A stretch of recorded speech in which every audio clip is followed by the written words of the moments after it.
Lights, camera, action. In a studio where local filmmakers talk to other filmmakers about the inside world of film. Cut. That's not the script.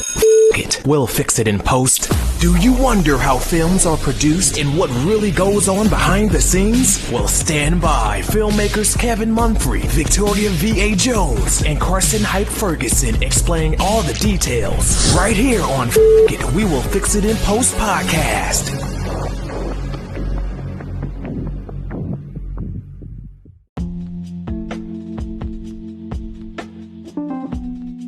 Good morning, good afternoon, and good evening. Whenever you're listening, I thank you for doing so. I am Kevin Mumphrey, and this is once again, We'll Fix It in Post. I'm here with my colleagues, Karsten Hyde Ferguson. Yeah. And Victoria V.A. Jones. What's going on? Today, we're out in the Atlanta area. We're talking to cinematographer, actress, director, fellow podcaster. Is there anything I'm missing? Because you do a lot. I'm a published author. Oh. Jesus. Okay. That's a lot. Okay. I don't sing, so. But who said you can't, though? You do everything else. Not me. That's facts. That's facts. But she goes by the name of Lacie Doll. How are you today? I am lovely. How are you guys? Yeah, we're making it. It's too hot to be fall, but we're. Wait a minute, it ain't that hot. It's gonna be 90 this week. Exactly. It ain't gonna be 100 sweater though. Yesterday. That's what I'm saying. Yeah, you won't be doing it this week. No, probably not. Well, maybe next week. But let's start this off with what got you interested in the world of filmmaking? So I modeled professionally when I was in my early 20s, but I've always liked to write. I had a traumatic childhood, so like writing was my way of like escapism for me.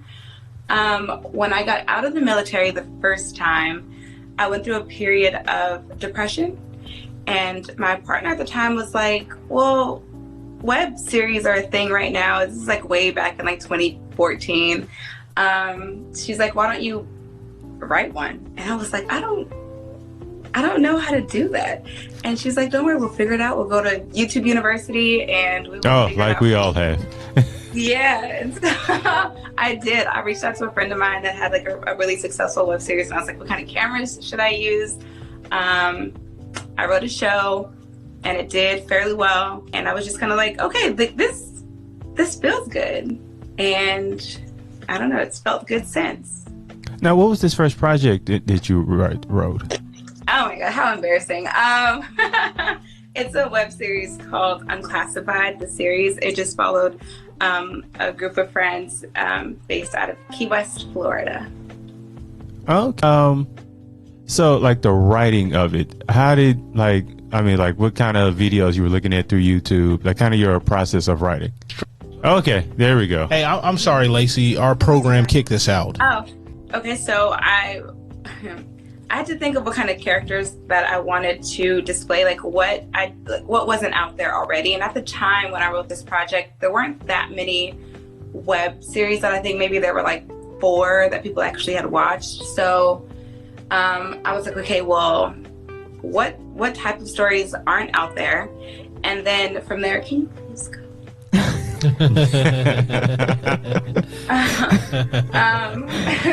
From there, I was like, okay, now how many friends do I have that I gotta get involved in this? Because none of my friends were actors; they were all service members. So I was like, okay, who would be willing to do this? And I approached my friends, like, would you? And once I had like 6-7 friends, I was like, okay, now I can really like form these characters. And then from there, it was like, now how do I integrate all of them into one cohesive storyline? And I don't know, the story just came out. So I wrote the entire show in like 3 weeks. How many episodes? 10. 10 episodes in 3 weeks. Ooh. Yeah, I was just like, I don't know. I would be like at work in my office, not even working, not even seeing anybody. I would close my door, put my like busy sign on the outside of my door, and I would just write like for entire days. I was so zoned in. I can't write. I don't think I can write anything that fast right now. But okay. Because I was going to ask some questions about that. Because I sent it to my mentor, and he read it. He sent me some notes back, and then I sent it to some of my friends who are like avid readers, and I was like, okay, is this story like one that would keep you guys interested? And they sent their notes back, and then I let my potential cast read it, and they were like, okay, we like this. So the entire process, I think, took about a month and a half after sending it to everyone, giving them time to read it, giving them time to send their notes, and then making the adjustments. And I don't know, that was the writing process. How many rewrites did you have to do? Or was this just kind of a one and done? No, I did like maybe 3 or 4. 4 probably. It's been a while. I've read a lot of things since then, but I think I did 4. I did 4 rewrites because I sent it to so many people beforehand. I was nervous. I was terrified, actually. So I was just like, let me make sure this is good. Let me make sure people like this.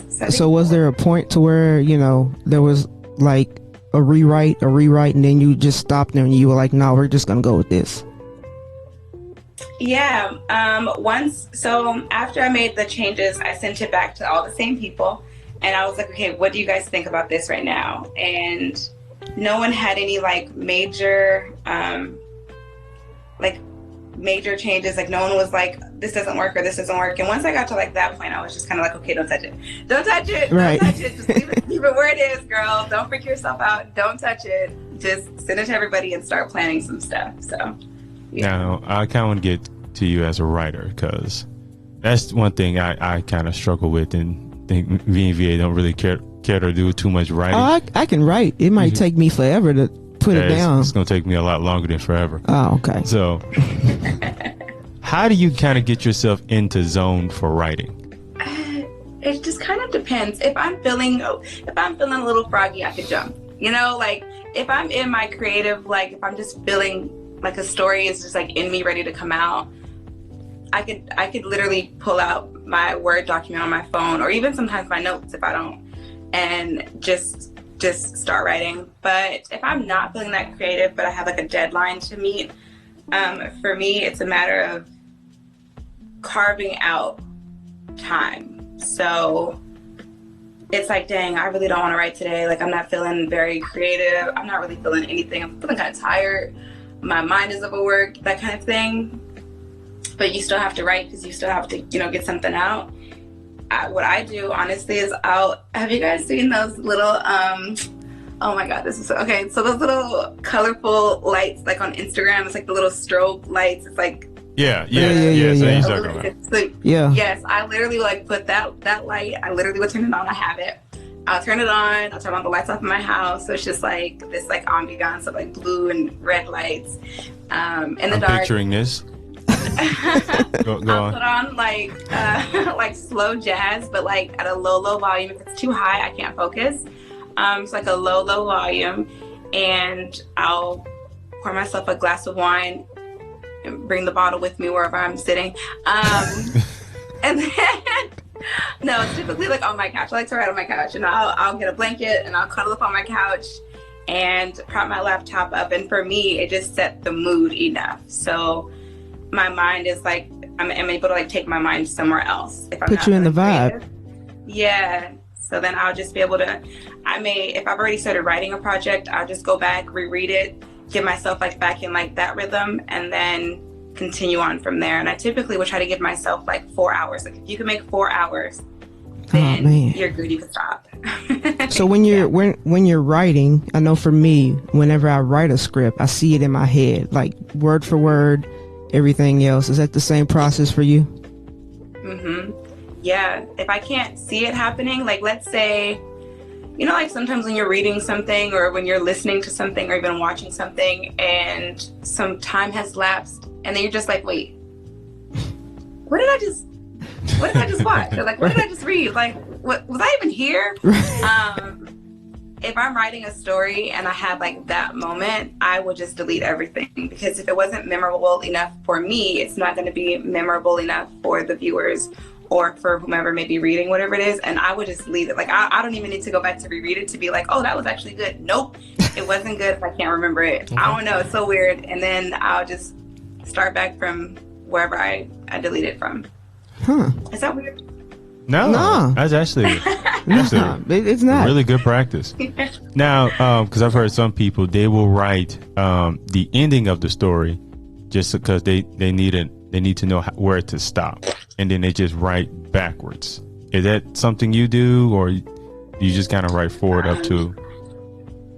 Yes and no. I also don't do very well with like outlines. My mind is like, if I write the ending of something, I'm constantly, yes, like that'll help you because it'll help you get to where you're going. But I don't know. I like for the story to just kind of like flow. So even if I have like an outline, that's not gonna be what this is. I promise you. Like, it's just not gonna be it. Like my mind, like I'll be writing something and I'm playing it in my head, you know? So it's like, I know that my outline said a person was supposed to die on this particular page, but like, I'm not ready to kill her yet. Like, I'm like, just keep going and she might not even die at all. You know, like, I don't know. So sometimes for me, it's too much pressure to meet the end that I had in mind when I first started writing something versus just letting the story flow the way it's going to flow naturally and letting the end be whatever it becomes. So that's not a practice that I practice often. That is something that I've done before, once, maybe twice in the past, but I don't do that very often. It's too much pressure. I don't like that. Which aspect of film do you like more? On front of the camera or behind the scenes? Oh, is that a hard question? Typically, it's not a hard question. Typically, it's not a hard question. I'm an actress as well. So I do like acting. I like being in front of the camera, but I think, honestly, okay. If you can only do one thing. Right? You can only do one thing, Lacie. You cannot do more than one thing. Just one thing. What do you want to do? I think I would be perfectly fine with just being the person who wrote the story and not being on set at all, and then seeing how someone else brought that story to life. So I think the most rewarding part is writing. I feel like you're not a person who can just do one thing, though. No, multitask. I get a little bit like, this is not how I saw it. But I think, yeah, writing for me, it's like I would be able to write projects and let someone else bring them to life and just see like how they were able to interpret my story. I think that would be really cool. So you wouldn't be the writer on set, like, you know what I'm saying, that's not how I wrote that. You know, y'all need to redo that. Hey, let me holler at you for a second, because that was not the page 26 that I wrote. No, I mean, that's tough though. Like, because the creative or whatever, you have like, for lack of a better term, it's your baby, Right. and then like to turn that over to somebody else and be like, hey, be gentle with my baby. It's like man, like, If I come back here and smack your ass. like, this little shaking the baby. He's shaking the baby. You ain't supposed to do that. I mean, no, that says a lot, though. You know, that you can actually write something and just give it to a director and just say, hey, you put this into picture form. You know what I'm saying? However you put it in there. It's saying a lot. But she's... In my defense, there's a lot of pre-pro. So it's like, I'm not, I wouldn't just like write something and be like, there you go. Because ideally, we would have already talked about it, right? Right. Yeah. So you would be the co-director. Because she's also a director, so I'm starting to think this didn't work out. No, I love directing. I really, really, really do. But if I had to choose one, just like one thing that I like the most, it really would just be writing the story. I would be okay with writing the story. I would also be okay with directing anything, you asked me if that was the question. So Kevin, you asked the question. They do real good with changing the narrative. I get that myself. So just keep that head on the swivel and you'll be straight. At the end of the day, this is my fault. Is what I'm learning. Right. For once. Yep. Many times, more likely. But like, what got you started, like, as far as in directing? So after I did my first web series, I moved to Atlanta. I was coming here often anyways for like events and stuff at the time. And I had a fan base here. So I was like, oh, okay, well, I need a new place anyways. I'm kind of transient by nature. So I was like, it's about that time for me to head out of Key West. And I moved to Atlanta. After living here for 6 months, I met my current spouse, and she also worked on the independent side, but she does a lot of like videography, right? Like she can write, but she's a video kind of girl, right? She likes video editing. That's her thing. That's not my thing. I don't like that. So it just made sense. But once we got together, it was just like a boom of like just everything kind of coming together. We were networking a lot. We were going out. We were having meetings with people, talking to people, because we wanted to film our own projects, but we also wanted to work for other people. We knew that we wanted to work in film full time. So the way that you do that the best is by collaborating with a bunch of other people, right? Right. After I think maybe 2 or 3 months, we had met this guy who operates, I guess, what would be like equivalent to like a gay male Netflix. And he was like, you know, I'm actually looking to bring more women onto my team. So he hired me to help him write a story, and then ended up not even putting that story out. It's amazing though. It's really good, but it's just like, I think it's too early. Like, we still haven't found like the time for it. But then from there, he was like, okay, I want to turn you into like the best producer that you can be. And he used to teach film before he left teaching. So he was like, I want to turn you into the best producer that you can be. I want to be your mentor. And I was like, okay. So from there, he was just like, let me take you under my wing and let me turn you into a strong director and a strong producer. And that was around 2019 or so. And then since then, I've just worked with so many other people. I like to learn from those who have been doing it longer than me or who have done it better than me. So I've just been directing so many projects, both that are ours and that are other people's for different networks and stuff like that, that I don't know, it's just a cool thing. And that's how I got into directing. So you mentioned like before you went to Atlanta that you already had a fan base in this area. So, and I mean, we all trying to gain a bit of a fan base ourselves. So how did you go about gaining a fan base? I didn't. I wasn't prepared. No, it was, you know, because women are loyal. Right? So once you can cultivate a small female-based fan base, they're pretty loyal, and they tend to support whatever you're doing, right? As long as it's like ethical or morally sound, because we will jump ship if it's not. Once I got with so I went to school for public relations in the earlier 2000s. And so it was just kind of like, okay, wait, so I'm doing this now.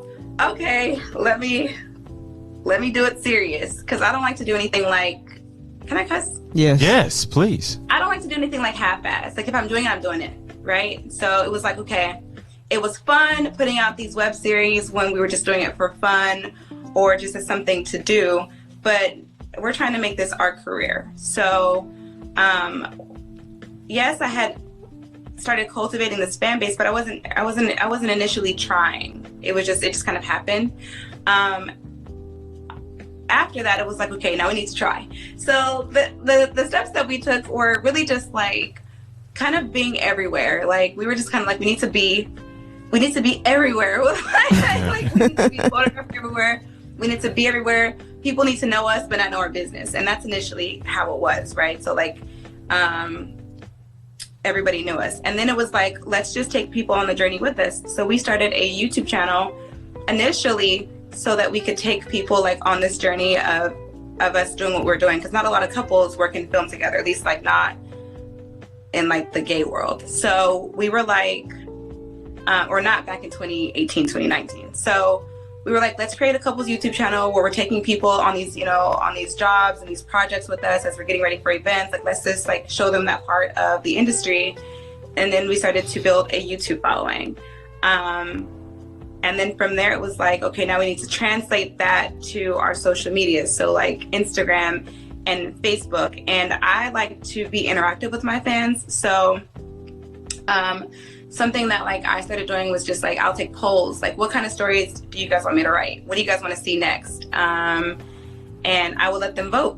And then it was like, okay, people really want to see this type of story. Let me put my little thinking cap on so I can give people the kind of stories that they're wanting. And then it was, I don't know if you guys remember, but back in like 2020, like Vine stars were still kind of active on Instagram, post Vine, but they're active on Instagram. Right. Yeah. They started doing little interactive stories on Instagram. And that was like a popular thing for maybe 6 months. But I was like, boom, let's flip this. Let's start a production channel on Instagram, and then let's put out, in between projects, let's put out mini interactive series where it's, because IGTV was a thing when they were really pushing IGTV. Yes. So well, if they're going to give us 3 to 5 minutes, let's do 3 to 5 minute episodes, and then at the end, we'll let our viewers choose what happens the next week.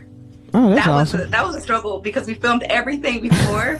So I had to write so many different stories, and then we had to film so many different stories. So there was never a delay, if that made sense. Right. So the episodes were still able to come out every week. So we did those for a while, and then they did really well on Instagram. So we're like, well, let's just move them to YouTube because we need content anyways, and I like to monetize my life. So we moved the stories after Instagram. After our Instagram fans would vote, we would put the next episode on both YouTube and Instagram. But then we would tell our YouTube base, you have to follow us on Instagram so that you can vote.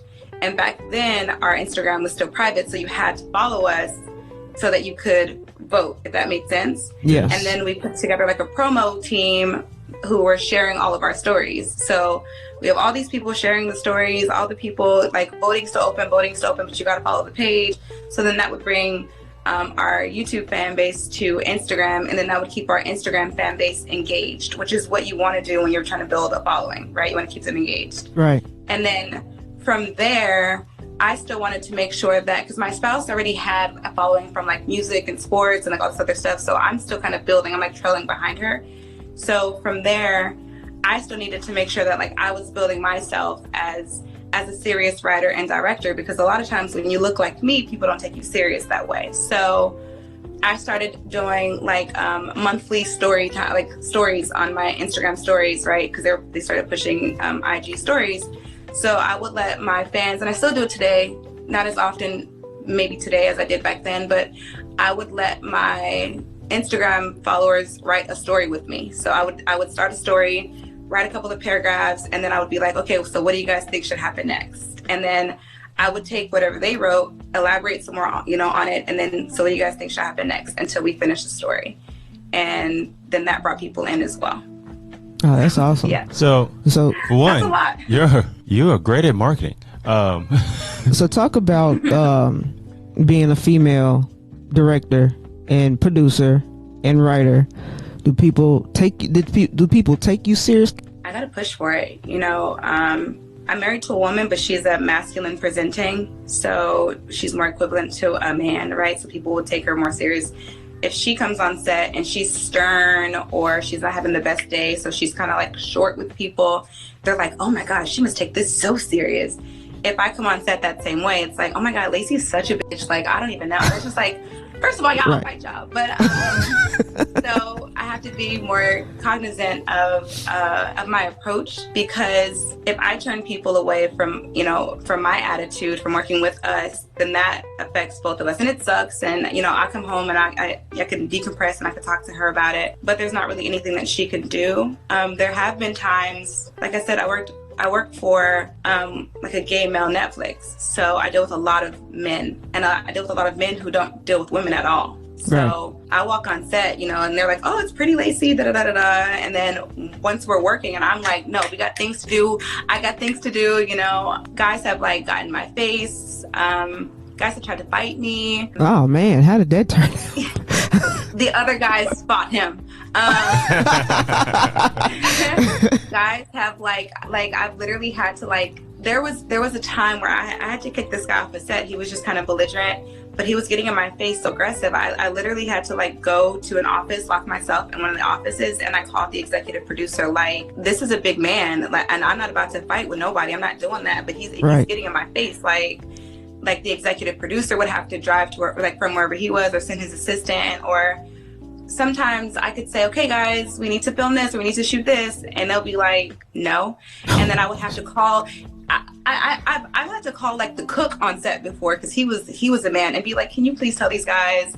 And he would literally walk into the room and be like, all right, y'all, we gotta do da da da. And that's not even his job. And they would listen to him, and it's just kind of like, It is crazy. It is. Yeah, but you know, that's had- like that's breaking hierarchy though. no, because I've had to send Kevin in on several times because people wouldn't listen to me. No, I get y'all, and you know, you told me those stories, but I'm like, I can't imagine being on a film set. You tell me what the hierarchy is. This person is obviously in charge, and then I'm gonna be like, I ain't gonna do what you say.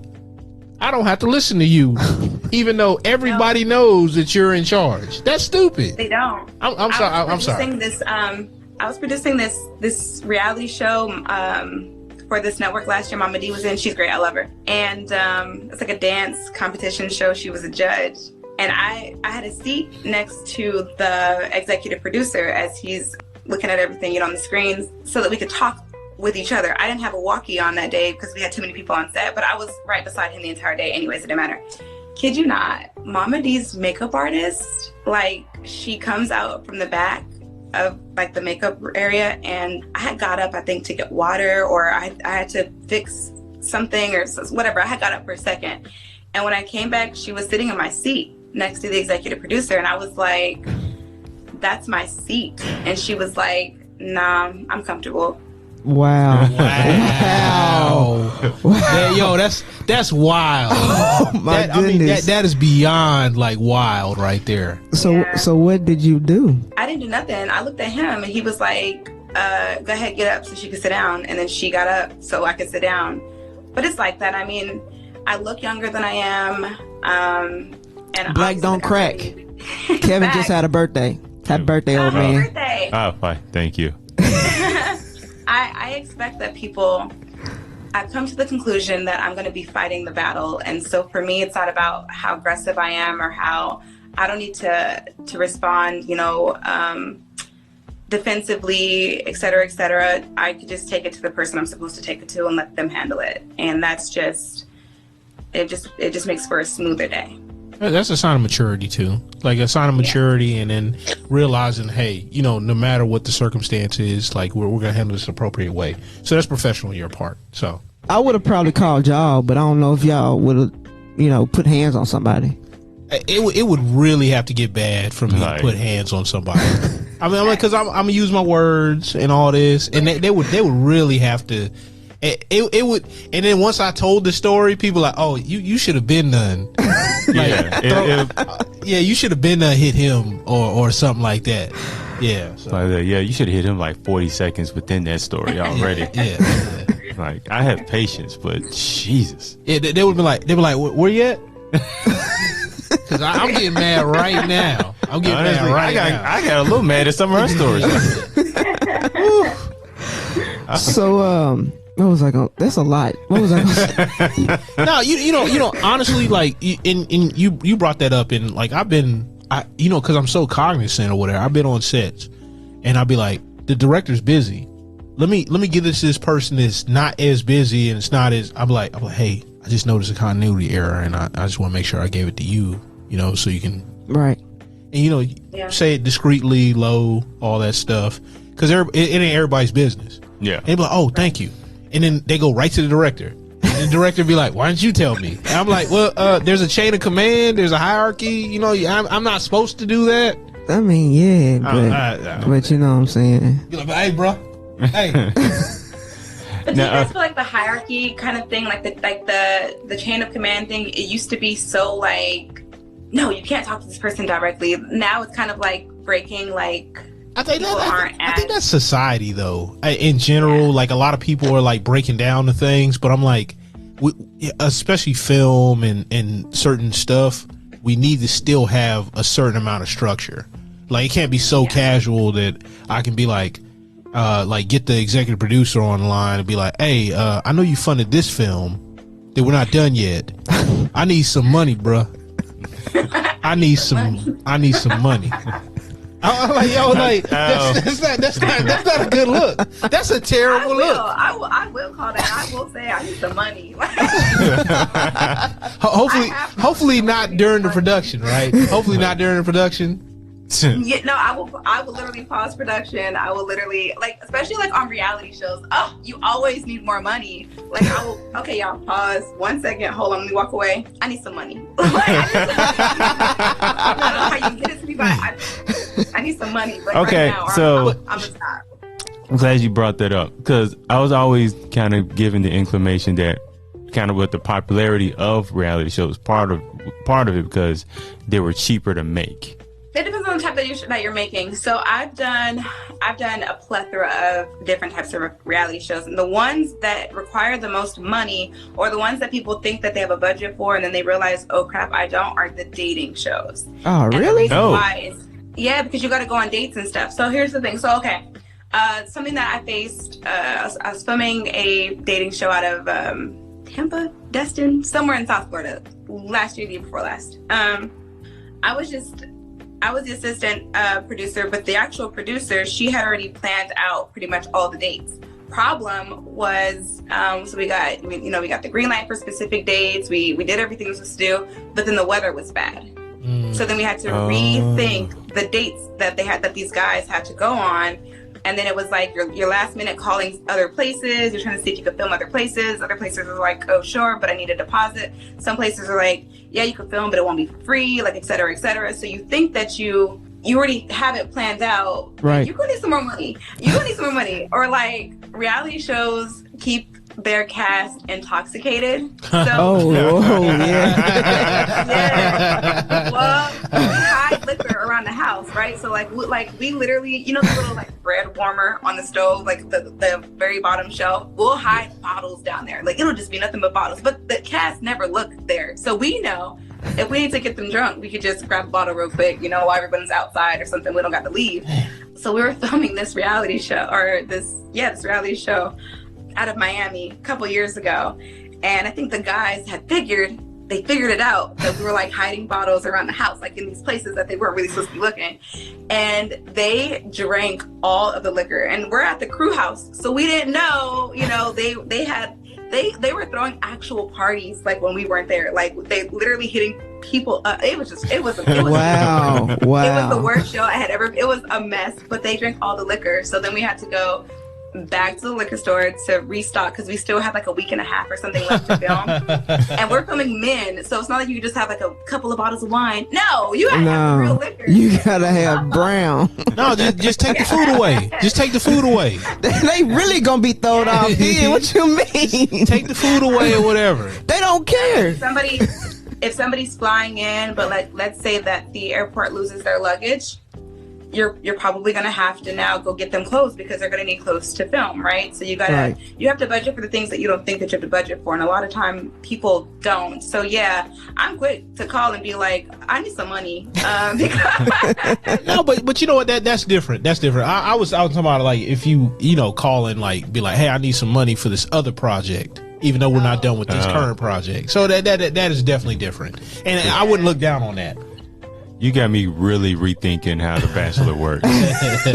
Suddenly they're just like, we're going to Rome. Like, and then you got to call and be like, yo, we got Brooklyn money. Like, yeah. Who told you? If you watch like Atlanta Housewives, I think that they do this like the most, where these girls will be trying to plan these elaborate trips, but then they end up taking a bus to Savannah. Oh, wow. Wow. Wasn't in the budget. They gonna get on the bus and go right down the street. I was just imagining the crew like, where the hell y'all think y'all going? Look, I'm gonna tell you right now, that bus trip ain't pleasant. So they probably do have to be inebriated. I tell you what, that bus terminal will be exciting though. Like you could do a reality TV show on just a bus terminal. Just set up some cameras. That's with a lot of liquor on there though. Hey, I don't think you need liquor. Bus terminal. You just set the camera up. Yeah, just set the camera up. Like, hey, actually, as a matter of fact, just put like security cameras up and put like a little overlay, and it'll be like bait car. It'll look like bait car. So, man, you have really got me. You really destroyed it. I'm sorry. So when people say stuff to me, I picture it in my head. I don't like what I'm seeing right now. So of what? A reality show, bus terminal, just Nashville alone. That could be a night. Like, look, oh my goodness! Look, I decided I was gonna be inexpensive. I'm not gonna say cheap. I decided I was gonna be inexpensive, and like I knew I had to come back here like from Texas. And I was like, well, I'll get a bus. That way I don't have to drive my car twice. Oh, you get a bus. And I was like, man, I took the Greyhound from Abilene, Texas to Nashville, Tennessee. Greyhound. And oh my goodness. And on the way back, this dude was talking to the bus driver, because the bus driver, I guess, copped the attitude with the dude. Yeah, of course. My man said, hey, you want to come out here and get this Mike Tyson? And then my man chased the bus driver around the bus terminal. He chased him. Wait. And the dude on was your like, trip? Like, no, like, yes. It was a bus driver And you for me didn't to take go your back phone home. out and like picture or film it or nothing? I don't know why I did. That is a skit. I was Do you like, hear me? I was in awe of the situation. That's our next Nashville film right there. And, you know, and this is before like this is before like everybody started like yelling World Star like crazy. But but I'm like the fact that I didn't pull out my phone, the fact that I didn't pull out my phone, I was just like, wow. I was like, I didn't pull out. So how old are you? What? Man, hey, chill out with that, man. Chill out with that. You talked about before World Star. How old are you? Well, I said before. I said before everybody started yelling World Star. Before everybody started yelling World Star. Wait, hold on. What? Anyways, because that ain't make you telling your age. No, because you know, like when them incidents happen, people be like, "World Star, World Star." That was a long time ago. I was like, "Hey, look." You telling your age, and you telling on yourself. We didn't. Well, Kevin asked you that question. No, she asked. I just reiterated the question. hey, look. What VA said before, black don't crack. So I'll just leave it there. I'll leave it there. We all don't look our age, so that's what I'm saying. I for damn sure don't. Yeah, you know what I'm saying. I'm 39 and everybody been staring at me all week, so it's okay, Kevin. Oh no, I'm totally fine with it. Oh yeah, because every time I tell them the age, I go, "Yeah, I'm 39." You're about to be 40? Yes, I'm about to be 40 in a year. It's a different. For it, it's a different 40. It's a different 40. It's a fine wine 40. Oh, okay, I got you. I mean, you only like a week older than me, so what's up? So you're about to be 40. No. I don't even know how to react to that. Nah, I'm about to be 39. I'm about to be 39. Oh. I mean, in a year I'll be 40. A year from she just threw that 40 right at you. Yeah, she hit me in the face with it. She's like, Charlie Murphy. You know what? Today, 40-year-olds don't even look 30. But but I'm confused. Because in the 70s and the 80s, 25-year-olds look 60. So I'm trying to figure out at what point did black stop cracking? Because they look old. I don't know. It's some in the water. Some in the water, some. Especially in the Memphis water, you know. It's not Jackson water. Kevin and myself grew up on Memphis water, so it's something. I love Memphis. You love Memphis? That's the first I've heard that in a while. Wait. You went to U of M? I couldn't afford that place. Yeah, when I was getting my public relations degree. So how many years did you spend in Memphis? Like the whole 4, 5? No, I was already a transfer student. Oh, man. I liked it. You got your degree in dip, is what I'm hearing. No, well, I was engaged, so my partner went somewhere else, so I followed. But I would have stayed in Memphis. I really liked it. I didn't. That is the first time that I have ever heard somebody say that they like. And we in Nashville. Is your partner from Memphis? No, not at all. Not even a little bit. Oh, so I don't know. I think that they get a lot of flack because crime in First 48 and stuff like that. But the city itself, like, is lovely. I will say Memphis is very talented. Bunch of talent. You can take that however you want it. I don't. Very really talented. As far as anything, that could be taken all kinds of ways. Kevin. Why did you? I am trying to talk about certain she thought the same thing. Thought the same thing. Look. This y'all talking about y'all city, and we're not in our city. So what does that tell you? And there's some really, really, really fine police officers. I don't know. I didn't. I ain't never heard nobody talk about fine police officers in the city of Memphis, Tennessee. I don't think I have neither. Some of the girls who wearing them uniforms the right way. Like, I don't know what y'all saw, but I saw it. I just saw them with guns, and I just mind my business. Everybody in Memphis got a gun. Everybody. I know. That's why I did a lot of minding my own business. Everybody. A lot of it. I just realized a family member, I ain't gonna say who it is. I just realized a family member carries a gun, and I said, "Where you get a gun from?" And I was like, "Oh, my dad taught me how to shoot." I'm like, "Okay, I got you." I mean, it's a constitutional carry. It's a constitutional carry state, so I know now. Yeah. Anyways, let's get back to you, Lacie. Let's talk about that Memphis just threw me off. I ain't never heard somebody say that like Memphis. That's crazy to me, man. I enjoyed it. VA's like, oh, Memphis is very lovely. What? It is sad that was our reaction. That was my experience. It was to me. I was like, you f***ed me up with that too. So I have to ask you, did you live on campus or did you live off of campus? I lived off campus. I went to U of M when I got out of the military the first time. So did you live far from the campus or did you live like close to the campus? No, it's really expensive, that area that the campus is in. So yes. I definitely didn't live there. I lived up north near Cordova, but I don't remember. Oh, that's why you like Memphis. I was like, she said north. I was thinking Orange Mound. Hey, I was gonna say, she's been in the city. That's why you like Memphis. Really quick question. What branch? The Navy. Okay. Air Force. Yeah, I worked in law in the Navy. Okay. All right. So, JAG, right? Yeah. Okay. Good stuff. Yeah. Now, while we're on the subject of military, like what did you take from your time in the military that you kind of use for filmmaking? Hurry up and wait. Okay. No, let's make sure. Okay, so when you enter the military, typically you enter from your teens, and you're thrown into a high stress job with a lot of other teens, some of which who have never even left their small communities. So you really have to learn how to work with other people. You really have to also learn that just because someone is a specific way doesn't mean that they're a bad person. It doesn't mean that you need to have an attitude with them or try to fight them. Because when you're in the military and you're working beside a person that you know, hands down, is a racist, right? You still have to protect that person and expect that that person will protect you as well. You come into the civilian world and it's like, a person wants to quit their job because they don't like their coworker, or they don't want to go to a specific party, or I can't go to this event because that person is there. It's so childish to me that that's the mindset that so many people have. Or I can't get this job done because this person might be that way, and you're offended. You're offended by their actual real personality because you don't like it. To me, that's so weird. Like, I take people for who and how they are, not the expectation that I have that they should be something different. And I also, my level of patience is just pretty extended, you know what I mean? And I definitely took that from having been in the military and having such a high stress job and working with the kind of people that tend to join the military.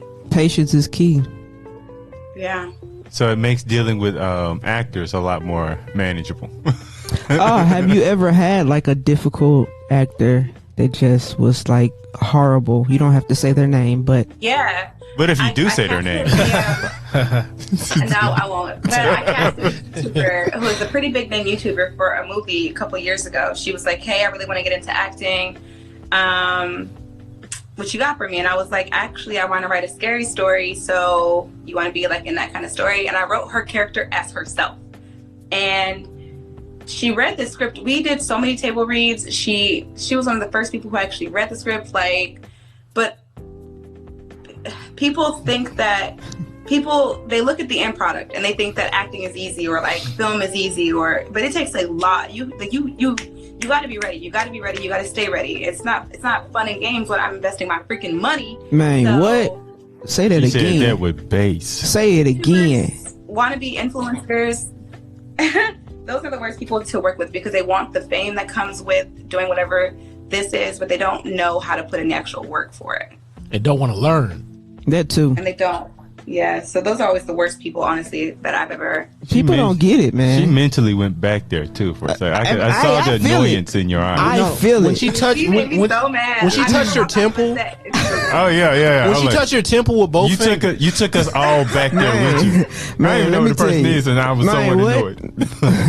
Oh my! People don't get it though, especially if you're a producer because we play all these hats, put all these hats on: director, producer, cinematographer, whatever. But they don't get it when you're spending your money. When I'm taking money out of my pocket to make this film work, and they're wasting your time. Like that is renting space.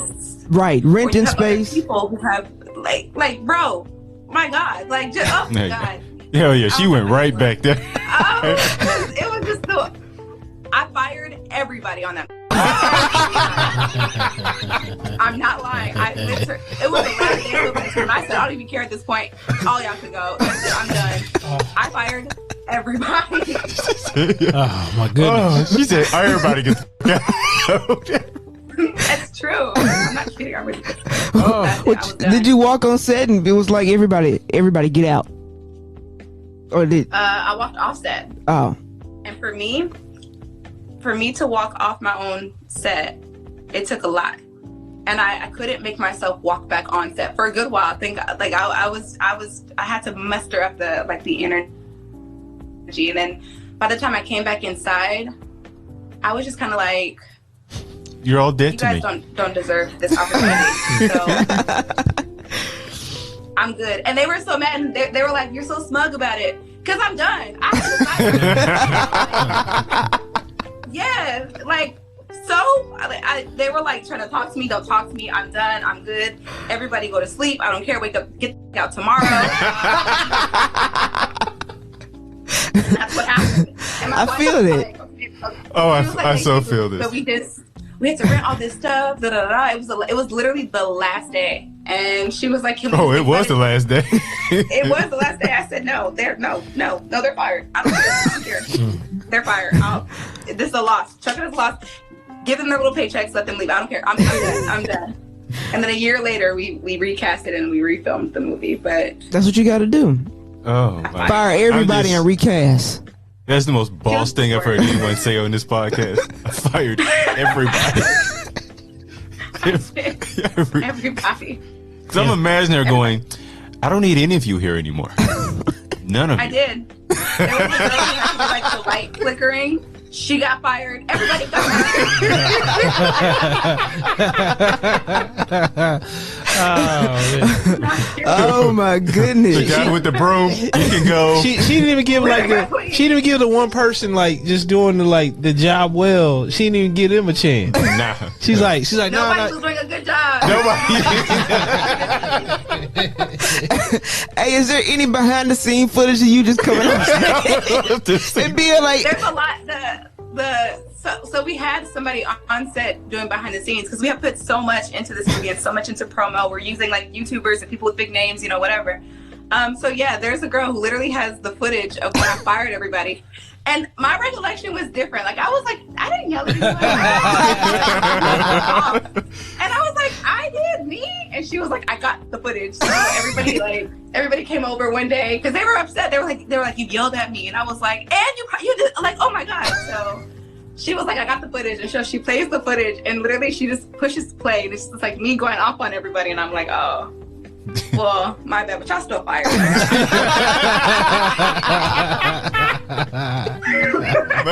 my bad, but y'all, actually, no.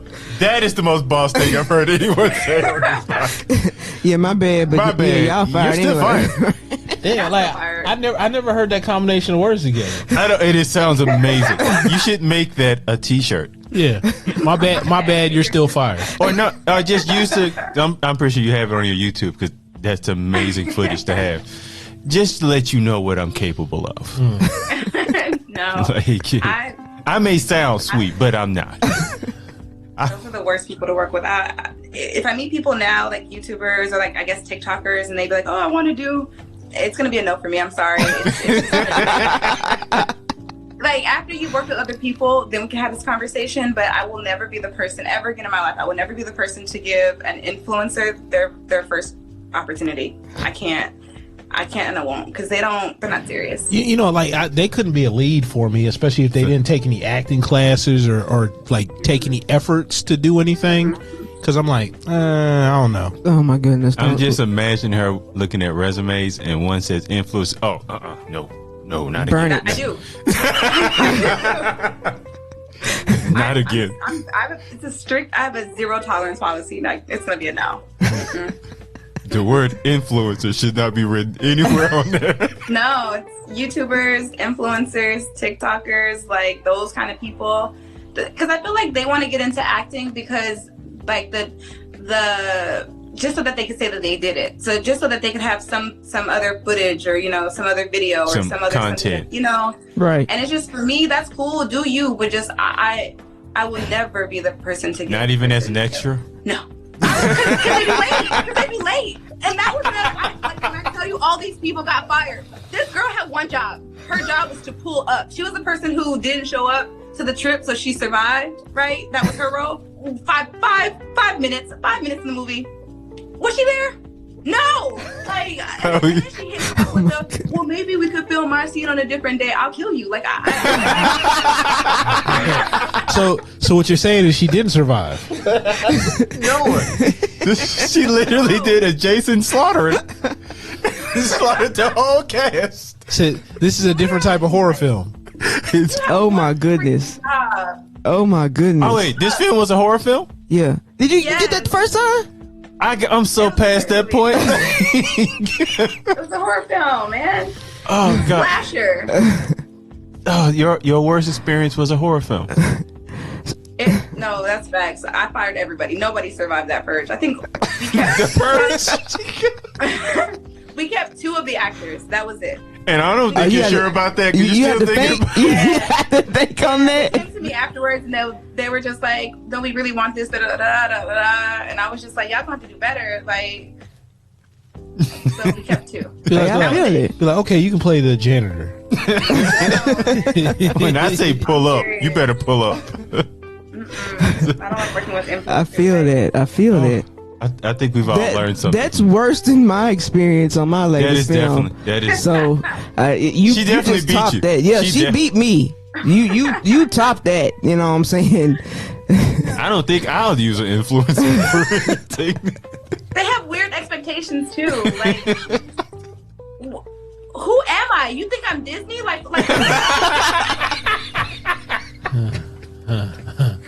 what's wrong with you people? Oh God.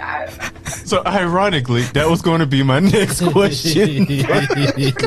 What, about Disney? No, just people asking for more than the set requires. Or what you mean? Having a bigger picture than like, oh, we want these grand explosions or this massive fight scene. Like, dude, let's smack them and get out of here. Budget. Yeah. A lot of not in the budget stuff that's being asked for. I was just recently, and this wasn't my project. It was a project that I was in. I was casted as an actress, but I was recently in LA for a month of August filming this movie, and the main star she's a famous TikToker, right? And she had done like acting classes and stuff like that, so she her acting was good, but she'd never been in anything before. So it's a small budget. The problem was the executive producer, she pitched this like as if she was going to have a huge budget, I think to entice people. And so everyone believed her, right? So some of us, we flew there. I took a little road trip. I drove, but I'm from Southern California, so I wanted to have access to my car so I could see my family. But the main star, who's a TikToker, she wanted to be flown first class, only Delta. If not Delta, then American Airlines. If not Delta or American Airlines, she wasn't going to fly in on a particular day. Don't get her Spirit or JetBlue. The girl ended up flying Spirit. Anyway, then she wanted her own hotel, like a full suite. A full suite. Yes. And then we were supposed to, so everybody, we were staying in hotels, and then we were supposed to move into like a larger house a few days after that. She wanted a rental. No, she didn't want a rental. She wanted a personal car, like a driver, like somebody who's going to drive her around everywhere that she needed to go for the entire month that we were going to be there. She Beyonce, ain't? Yeah, so... No, she ain't? No, she also expected that they were going to be providing her wardrobe. So she literally brought no clothes for this movie, none.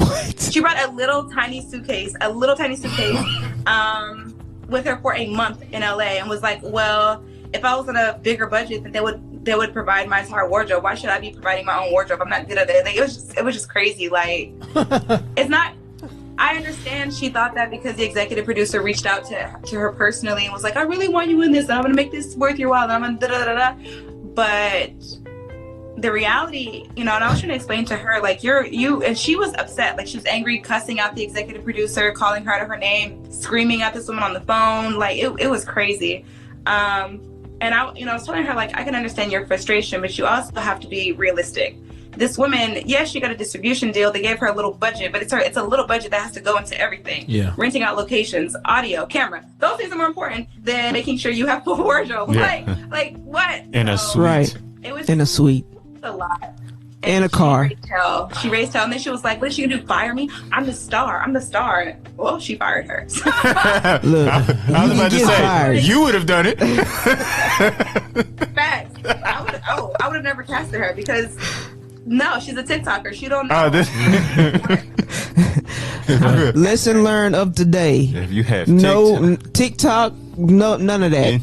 Social media, influencer, or anything. No, I could do it as long as they ain't the star.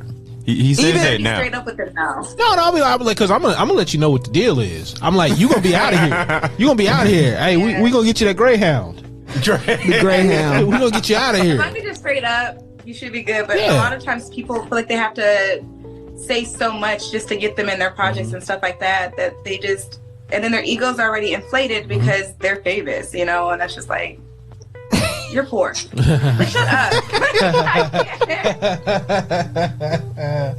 Oh, God. I know how much you can be paid. Shut up. Damn. You do not make with your follower count. So oh my goodness. Oh my goodness. I feel like you're a wealth of stories. I didn't think we were gonna get all this. I didn't either. I was. But I'm so glad. From Memphis to firing people on set. I think you got that from Memphis. I think they came out of here from Memphis. I think that's where that firing on set came out. That Memphis. And how many every years you? She played some Dolph and said, "Let's go." Wow. Some Dolph money bag. Who 3-6? This is today. It's true. But we definitely learned that.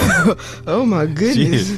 Do not let the smile fool you. We should call you Machine Gun Lacie. Machine Gun. What? Machine Gun Lacie. Just everybody goes. Okay, Memphis. You got the firing gun. You got the firing gun. I thought you were meaning as the rapper. I'm like, why would you do that? No, not rapper. But I mean, you do everything else. Can you rap? No. You probably could. I'm trying to tell you, everybody who has been in Memphis claim they a rapper. You know what I'm saying? Yeah, but Kevin could probably rap. I used to rap when I was a teenager. See, you hear that? Yo, but that like just being a rapper is not a big thing now. That's not like a high achievement anymore. I'm trying to tell you, I'm gonna put out an album. No, a song. I'm gonna put out a song, singing, rapping my ABCs behind a beat, a trap beat, and then it's gonna go viral. I'm trying to tell you. And the only thing I'm be doing is rapping my ABCs. That's it. Don't do that. Please don't do that. Right now, did you guys see the video? There's a Caucasian girl. She's going viral right now. Oh, yes. That one that was in Atlanta. Yeah. She had Big Boy on the mural. She had the mural behind her with Big Boy. Period. Yes. I ain't gonna do the whole thing. What? I ain't gonna do it. Kevin ain't seen it yet. Kevin, and the thing is, like, all these people are making remixes of it. So they're right beside them, and then she starts off, and then once she has this long pause, they do their rap in between. What's the Jesus. What's the twins? Twins. They're not twins. Chloe. Yes. Chloe just did one. I reposted it this morning because I saw it this morning. I'm afraid to look this up now. I thought y'all talking about like all the rap girls. The girl who's like, I thought I was feeling you. Oh, and I'm not gonna say the rest because not that one. No, not that one. This is totally different. She was even telling people that most people in Atlanta ain't from Atlanta. Who are you talking about? That same one. She had like a line in there where she made a mention of that because she had the braids, right? No. We're talking about the wrong person. That's a different girl. That's a different girl. Okay, all right. All right, my bad. I can't keep up. I can't keep up with all the stuff that's coming out here. No, I'll show it to you guys. Okay, before. all right. We can't play it on here because we're not paying anybody. Yeah, definitely not. No, yeah. I don't. So, Kevin, don't look that up. If it starts playing while that microphone is on. No. I just wanted a visual. No, he was about to get in that money bag, yo. Because you know he get your car and get it and it get repossessed. I made a mistake. He didn't that's her car. She said he didn't take it. You didn't what? Oh, my bad. Don't come at Ari like that. Oh, my bad. But I didn't say it. Kirsten said it. As we wrap this up, I'm going. So, God, I lost my train of thought. Sorry. Let's wrap this up. So we tend to like to do this thing with people as kind of put themselves in the mind frame of them winning an Oscar. You've done a project. It has been nominated for. I know. It's been, you win an Oscar for this project, and you're giving your Oscar speech. What is your Oscar speech? I don't know. I don't know. I think I would be too shocked. Honestly, I don't know. I think I would just thank everybody who supported me and thank my family for having always invested in me. And I would thank my very first fiance who said, we're going to make a web series so that you can be okay. She don't talk to me now, but I would thank her. Because without her, I would have never, ever had the courage to do this kind of thing. So I would definitely want to thank her. I don't know. I think I would just thank everybody. So quick. It sounds like you'll stunt on your ex at the Oscars. I like that. That's not really. That's not. I would humbly thank her because honestly, had she never said, "I want you to be okay. Try this method. Write something, and I'm going to help you put it out." She bought me my first camera, and she learned editing so that she can edit a project for me. I would genuinely thank her because I wouldn't be here today, and I would have never ever got to a place where I could win an Oscar had I never dated her, and she never was that person for me. That's what's up. So what are you coming out with next? What's new? What are we gonna expect? So I have a book out. It's in Nelson Mandela University. The students use it to write their thesis, but they're waiting for my second book. So I'm still writing my second book. Ideally, it'll come out at some point.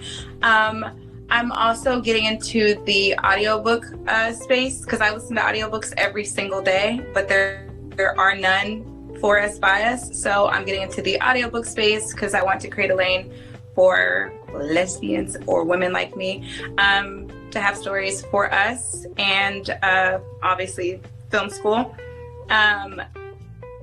Once I get my life together post my divorce, I'll get back into filming, but right now I'm not working on filming anything because I need to just center my mind, my heart, my soul, my spirit. Something else, but I don't remember. That's a lot. Always a lot. Now, you said you was in film school. And you've already done. Yeah, I'm about to, but I just find this interesting. You've done all these projects already, so why go to film school? So I've been working with my spouse. I think we've been working together for about 4 years now, and there are just things that I don't do anymore. Like when I first started, I was doing, but I just don't do anymore. She does them, and we respect each other's lanes. That's how we can work cohesively. You do yourself a disservice, though, when you stop learning. And for me, I didn't anticipate getting divorced, so I didn't anticipate our company having to split. I'm also realizing that there's just a lot that I stopped learning and a lot that I stopped doing, and I want to get back into doing it so that I never have to depend on having a partner to do those things. And I just thought to myself, well, you know what? I still have my GI Bill, so the military will pay for it. I might as well go to film school, educate myself, and then also make that network of other film students, because this is what I want to do with my life. And I don't want to just, stay in the independent realm and keep, taking shots in the dark. That's not going to really help me elevate the way that I want to. So that's why. Right. All right. I'm that's what's forever up. the learner. Yeah. When you hear on TMZ when she's on that big set and she's firing big time actors, they should have listened to this podcast first so they know what she's capable of. She has no problem Firing everybody. You guys act like you never fired anybody before. No, not like that. Not like that. Not like that. Not like that. You emptied the clip. Now I've stepped on set and probably got angry or something like that, but somebody else would see that I'm getting intense and they would step in, but I've never fired anybody. Not anymore. I think we're just gonna let that happen. No, don't do that. Don't do that. You've never fired anybody. No. None of you guys have ever fired anybody. I have, but I was okay.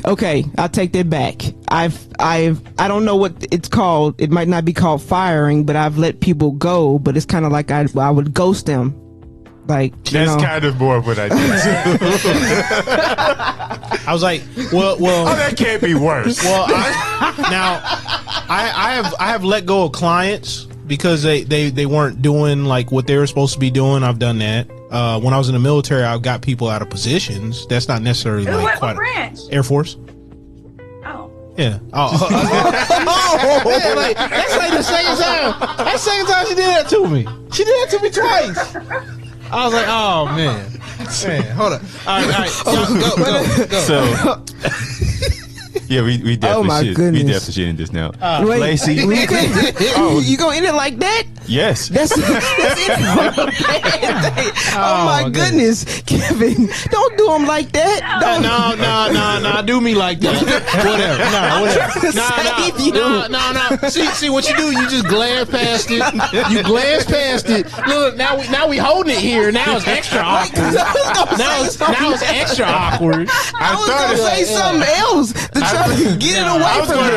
I was just gonna quickly end it. No, but you were make it a quick shot. Look. That was the last thing that people were gonna hear. That's what I'm saying. Okay, I'm good with that.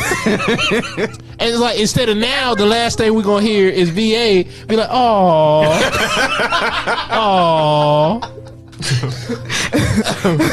We good though. I don't forget now. Just end it. So, Lacie, we want to thank you for coming on here and telling your story and all the other good stuff. You know what I'm saying? You've given us plenty. You've given us a lot. You know what I'm saying? We have laughed and learned. Just we're a good crew. So if you ever, when you start back filming, and if you ever come to Nashville, you won't have to fire us. I'm just letting you know that. Okay. Yeah, I'm politely scared of you. I'm gonna use my chain. I'm gonna use my chain of command. I just want you to know that. I'm gonna be very, very polite. And I'm gonna use my chain of command. We'll show up on time. Even Kevin will. Kevin will show up on time. I'm trying to tell you. And on that note, I listened to your guys' episodes and I was like, "Oh, this is gonna be great." And you guys did not disappoint. You guys, that's awesome. Thank you. Now so that's much. how we're gonna end it. That's how we. No, that's what's up right there. I appreciate that. Thank you once I love again. that you guys are doing this. Thank you. And that is a wrap.